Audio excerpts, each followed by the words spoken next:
बैनुल-अक़वामी मंजरनामे से आपको खबर दें कि ऑस्ट्रेलिया में 150 से ज़ायद वेल्स साहिल पर आ गए, जिनमें से सिर्फ 90 जिंदा हैं।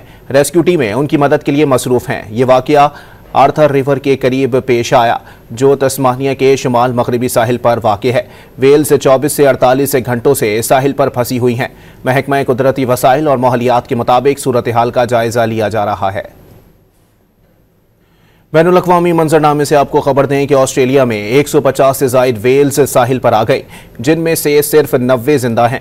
रेस्क्यू टीमें उनकी मदद के लिए मसरूफ हैं। ये वाक़या आर्थर रिवर के करीब पेश आया, जो तस्मानिया के शुमाल मगरबी साहिल पर वाक़ है। वेल्स 24 से 48 घंटों से साहिल पर फंसी हुई हैं। महकमा कुदरती वसाइल और माहौलियात के मुताबिक सूरत हाल का जायजा लिया जा रहा है। बैनुल-अक़वामी मंजरनामे से आपको खबर दें कि ऑस्ट्रेलिया में 150 से ज़ायद वेल्स साहिल पर आ गए, जिनमें से सिर्फ 90 जिंदा हैं। रेस्क्यू टीमें उनकी मदद के लिए मसरूफ हैं। ये वाक़या आर्थर रिवर के करीब पेश आया, जो तस्मानिया के शुमाल मगरबी साहिल पर वाक़ है।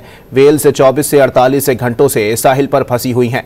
महकमा कुदरती वसाइल और माहौलियात के मुताबिक सूरत हाल का जायजा लिया जा रहा है।